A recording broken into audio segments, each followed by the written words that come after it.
मैं डॉक्टर रविंद्र कुमार शर्मा, सहायक आचार्य, व्यवसाय प्रशासन, राजकीय स्नातकोत्तर महाविद्यालय वैना। बीकॉम फर्स्ट ईयर के समस्त छात्र एवं छात्राओं, आज मैं आपको व्यवसाय प्रशासन विषय का पेपर सेकंड उद्यमता एवं लघु व्यवसाय प्रबंध का टॉपिक सुलभ उपक्रमों को कराधान लाभ तथा रियायत भारत में का ई कंटेंट के माध्यम से हम अध्ययन करेंगे। अब हम देखते हैं भारत में सुलभ उपक्रमों को होने वाले कराधान एवं रियायतें निम्नलिखित प्रकार से हमने ई कंटेंट में आपको दिखा रखा है। ये इनको 3 प्रकार से इनको रियायतें मिलती हैं।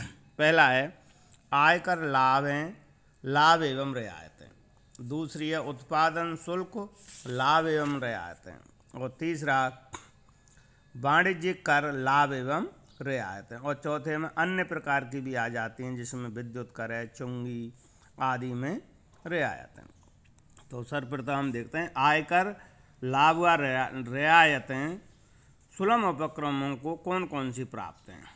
उनमें सबसे पहली है एक कर छुट्टी, टैक्स हॉलीडे। नए सुलभ उपक्रमों सहित सभी नए औद्योगिक उपक्रमों को आयकर अधिनियम के अधीन छूट प्राप्त करने का अधिकार है।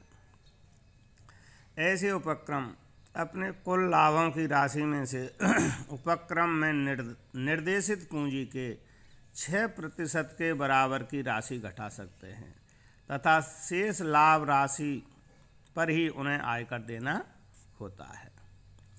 यह छूट या कटौती उपक्रम को उस कर निर्धारण वर्ष से प्राप्त करने का हक होता है जिस कर निर्धारण वर्ष में उसने उत्पादन प्रारंभ किया है। यह छूट कटौती 5 वर्षों के लिए उपलब्ध रहेगी। दूसरे शब्दों में ऐसे उपक्रमों को 5 वर्षों तक कर छुट्टी मिलेगी। दूसरा है विकास छूट, डेवलपमेंट रिबेट। आयकर अधिनियम में दूसरी छूट है विकास छूट की। यदि कोई सुलभ उपक्रम ने प्लांट एवं मशीनरी का उत्पादन प्रक्रिया में उपयोग करना है तो उसे सामान्य ह्रास के अतिरिक्त विकास छूट का लाभ भी प्राप्त होता है। ये छूट की दरें 2 प्रकार से हैं। पहली है यदि प्लांट एवं मशीनरी 1 अप्रैल 1950 से पूर्व स्थापित की गई है तो उसके वास्तविक मूल्य के 35% तक छूट मिलेगी। दूसरी है यदि प्लांट एवं मशीनरी 31 मार्च 1970 के पश्चात स्थापित की गई है तो उसके वास्तविक मूल्य के 25% के बराबर छूट मिलेगी।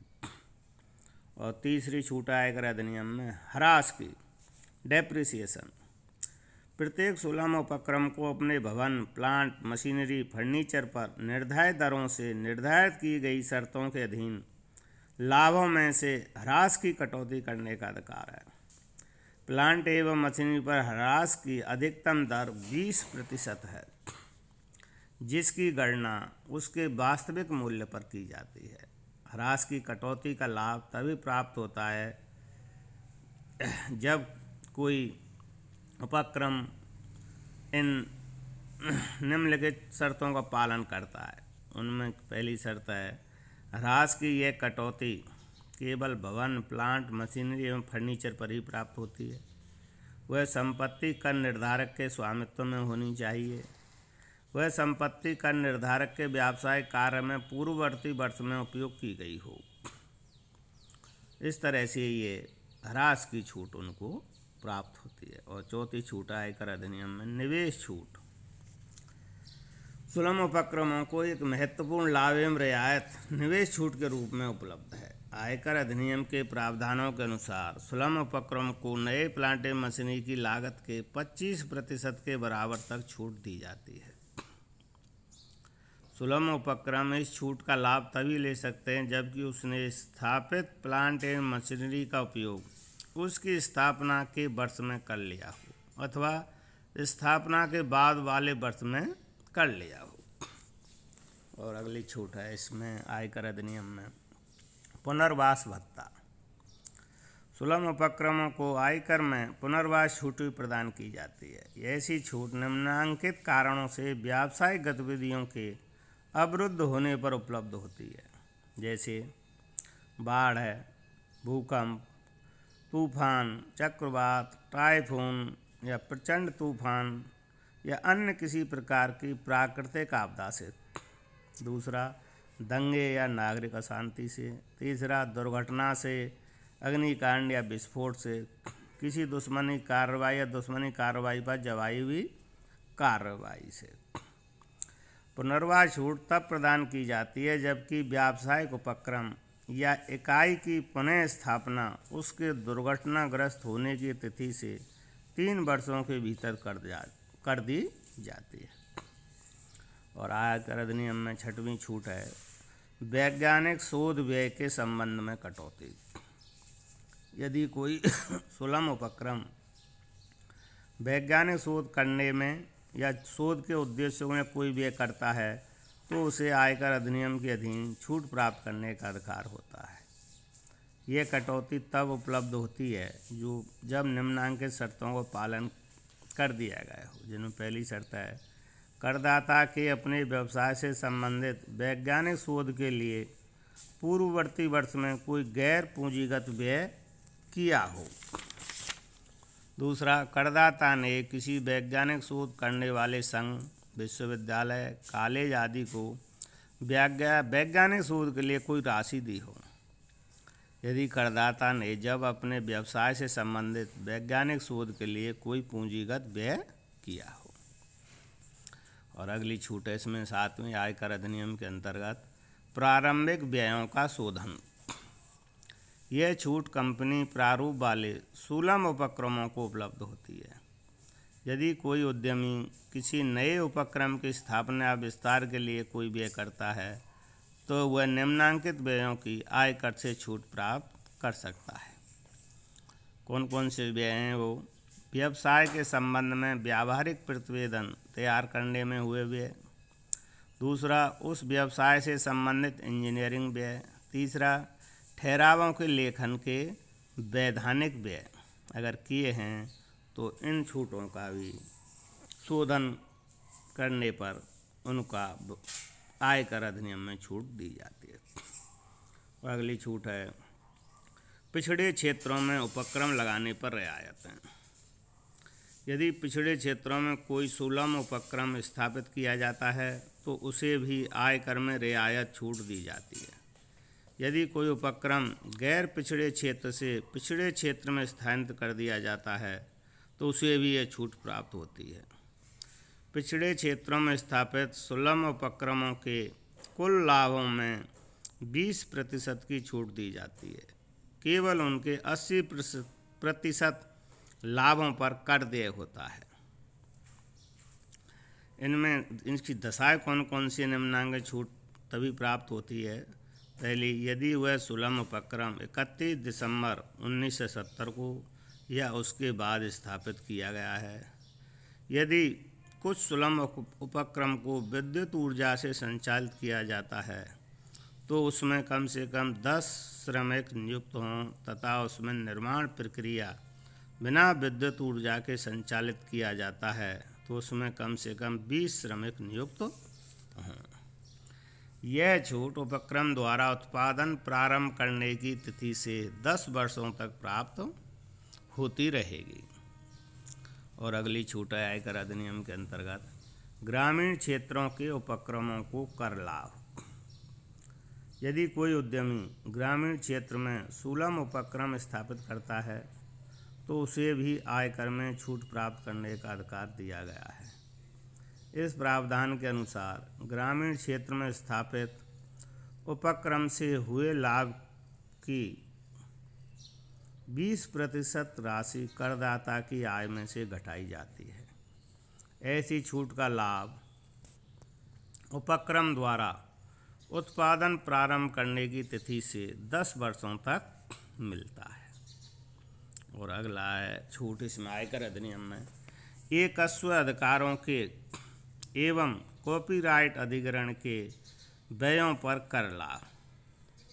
यदि कोई सुलभ उपक्रम अपने व्यवसाय के लिए कोई पेटेंट राइट, एक अस्वाधिकार अथवा कॉपीराइट प्राप्त करने के लिए कोई पूंजीगत व्यय करता है तो उस व्यय के संबंध में कर लाभ प्राप्त होता है, किंतु ऐसा व्यय 28 फरवरी 1966 के बाद किया गया हो।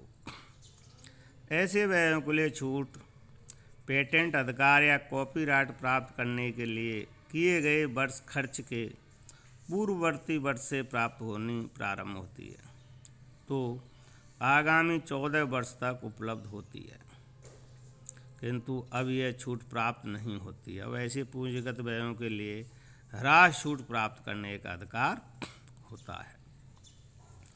और अगला है छूट है इसमें पुस्तक प्रकाशन व्यवसाय के संबंध में कर लाभ। यदि कोई उद्यमी पुस्तक प्रकाशन व्यवसाय के लिए सुलभ उपक्रम प्रारंभ करता है तो उसे भी आयकर में छूट प्राप्त होती है। ऐसे प्रकाशक को अपने प्रकाशन व्यवसाय की कुल आय में से 20% कटौती का अधिकार होता है। इस तरह से ये कुल आपके 11 छूटें आयकर लाभ एवं रियायतों के रूप में भारत में सुलभ उपक्रमों को प्राप्त होती हैं। और दूसरी प्रकार की छूट है उत्पाद शुल्क रियायत। उत्पाद शुल्क रियायतों में क्या है? प्रत्येक सुलभ उपक्रम को 1 करोड़ रुपये मूल्य तक के माल के उत्पादन पर कोई उत्पाद शुल्क नहीं देना पड़ता है। यह एक स्टैंडर्ड छूट है उत्पाद शुल्क की। और तीसरी प्रकार की छूट है बिक्री कर, वाणिज्य कर रियायत। बिक्री कर और वाणिज्य कर रियायत, इसमें क्या है? प्रत्येक राज्य की सरकार सुलभ उपक्रमों को वाणिज्य कर अथवा बिक्री कर अथवा वैट आदि में रियायतें दे रही है। राजस्थान राज्य के सुलभ उपक्रमों को निम्नांकित रियायतें उपलब्ध हैं, जो हमने 8 प्रकार की रियायतें और लाभ बता रखे हैं ई कंटेंट में, जिनमें पहली है लग्जरी टैक्स से 7 वर्षों तक 100% छूट। दूसरी है इलेक्ट्रिसिटी ड्यूटी में 50% की छूट 7 से 10 वर्षों तक के लिए। और तीसरी प्रकार की छूट है वाणिज्य के बिक्री कर रियायतों में स्टाम्प ड्यूटी में 50% तक की छूट। चौथी है भूमि परिवर्तन चार्जेज में 50% की छूट। वो वैट में छूट, VAT value added tax, VAT मतलब वैल्यू एडेड टैक्स में छूट। और छठवीं है मंडी शुल्क में 100% छूट। और सातवीं है आपके उद्योग की प्लांट मशीनरी लाने पर प्रवेश शुल्क, एंट्री चार्जेज या चुंगी में 100% छूट। अगर कोई प्लांट मशीनरी सुलभ उपक्रम को लगाने के लिए कहीं से लाता है तो टोल नाकों पर और जहाँ चुंगी स्थापित हैं सरकार की, उनके लाने पर उनको किसी प्रकार के टैक्स या चुंगी शुल्क नहीं देना पड़ता। ये 100% छूट है इसमें। और आठवीं है मनोरंजन कर में 7 वर्षों तक 50% छूट। अर्थात जो अपने ये सिनेमा हॉल हैं, मल्टीप्लेक्स हैं, ये सुलभ उपक्रमों के अंतर्गत आते हैं। और ये सुलभ उपक्रम ये मनोरंजन कर के रूप में इनको 7 वर्षों तक 50% छूट उपलब्ध होती है। इस तरह से हमने आज भारत में सुलभ उपक्रमों को होने वाले कराधान एवं रियायतों का वर्णन कराया है, अध्ययन किया वर्णन कर, जिनमें पहले 3 प्रकार की छूटें इनको या रियायतें प्राप्त हैं। पहले है आयकर लाभ व रियायतें, जिसमें हमने 11 तरह की आयकर लाभ एवं रियायतों का ई कंटेंट के द्वारा वर्णन किया है। और दूसरा है उत्पाद शुल्क रियायत। और तीसरा है बिक्री कर अथवा वाणिज्य कर रियायतें, जो कि 8 प्रकार की इनको प्राप्त होती हैं। और ये वाणिज्य के बिक्री कर की ये समस्त छूटें या रियायतें राज्य के सुलभ उपक्रमों को उपलब्ध हैं। आज के लिए इस टॉपिक में इतना ही पढ़ाया जा रहा है। धन्यवाद।